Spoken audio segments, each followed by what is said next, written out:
অনেকেই ফেসবুক ব্যবহার করলেও অনেক সময় ফেসবুক পাসওয়ার্ডটাকে চেঞ্জ করার প্রয়োজন পড়ে। তো এই ছোট্ট একটা কাজ কিভাবে করবেন, সো এই পর্যন্ত যারা জানেন না তাদেরকে জাস্ট একটু শিখিয়ে দিতে চাচ্ছি যে এই কাজটা কীভাবে করবেন। এই জন্য সরাসরি ফেসবুক অ্যাপসের মধ্যে চলে আসবেন। ফেসবুক অ্যাপসের মধ্যে আসার পর এখানে দেখতে পাচ্ছেন যে ডান সাইডে 3 ডট একটি আইকন আছে, জাস্ট এখানে আপনার প্রোফাইল আইকনও থাকবে অনেক সময়, সো এখানে একটা ক্লিক করে দিবেন। যখন এখানে ক্লিক করে দেবেন তখন আপনার সামনে এরকম একটা ইন্টারফেস শো করবে। জাস্ট এখান থেকে নিচে চলে আসবেন, নিচে স্ক্রল করার পর এখানে দেখতে পাচ্ছেন সেটিং অ্যান্ড প্রাইভেসি। সো আমি এটাকে মার্ক করে দেখাচ্ছি বোঝার সুবিধার্থে, জাস্ট আপনারা একটু লক্ষ্য করুন। পাসওয়ার্ড অ্যান্ড সিকিউরিটি এখানে একটা ক্লিক করে দেবেন। এখানে যখন ক্লিক করে দেবেন পাসওয়ার্ড অ্যান্ড সিকিউরিটিতে, তারপর পরবর্তীতে আপনাকে আবারও সেটিং অপশানে নিয়ে যাওয়া হবে।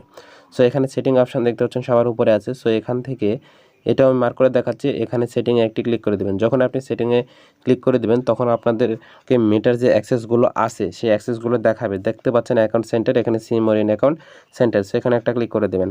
এখানে আসার পর জাস্ট এখানে একটু অ্যাকাউন্ট সেটিং লেখা আছে, এখানে দেখতে পাচ্ছেন পাসওয়ার্ড অ্যান্ড সিকিউরিটি, সো এখানে একটা ক্লিক করে দেবেন। সো এখানে ক্লিক করে দেওয়ার পর আপনাকে পরবর্তীতে নিয়ে যাওয়া হবে এবং সেখানে জাস্ট দেখতে পারবেন আবার নতুন একটি ইন্টারফেস, এবং এখানে দেখতে পাচ্ছেন যে পাসওয়ার্ড অ্যান্ড সিকিউরিটির মধ্যে চেঞ্জ পাসওয়ার্ড। সো আমি এখানে একটি মার্ক করে দেখাচ্ছি, সো এখানে একটি ক্লিক করে দেবেন। তারপর ফেসবুক আইডি দেখতে পাচ্ছেন, এখানে একটি আইডিতে ক্লিক করে দেবেন। তারপর দেখতে পাচ্ছেন এখানে বলে দিয়েছে তারা মিনিমাম 6 ক্যারেক্টারের একটা পাসওয়ার্ড দিতে হবে, তার মধ্যে কিছু সিম্বল এবং কিছু লেটার থাকতে হবে, অর্থাৎ এখানে একটা স্ট্রং পাসওয়ার্ড দিতে হবে।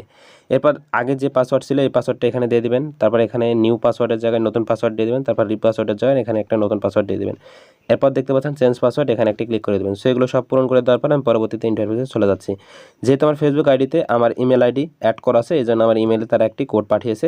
সো এই কোডটা এখানে কোডের ঘরে এখানে নিয়ে এসে আমাকে কন্টিনিউ অপশানে ক্লিক করতে হবে। জাস্ট আপনাদের যদি কোনো ফোন নাম্বার অবশ্যই দিয়েছেন তো ফেসবুক আইডি খোলার সময়, সেই ফেসবুক আইডিতে ফোন নাম্বারে একটি কোড দেবে, কোডটা দেওয়ার পর কন্টিনিউ অপশানে ক্লিক করে দেবেন, তাহলে জাস্ট এনাফ। এভাবে চাইলে আপনি মুহূর্তের মধ্যে যে কোনো একটা ফেসবুক আইডির পাসওয়ার্ড চেঞ্জ করতে পারবেন। সো ভিডিওটা ভালো লাগলে অবশ্যই চ্যানেলটি সাবস্ক্রাইব করে পাশে থাকবেন। সো ধন্যবাদ সবাইকে।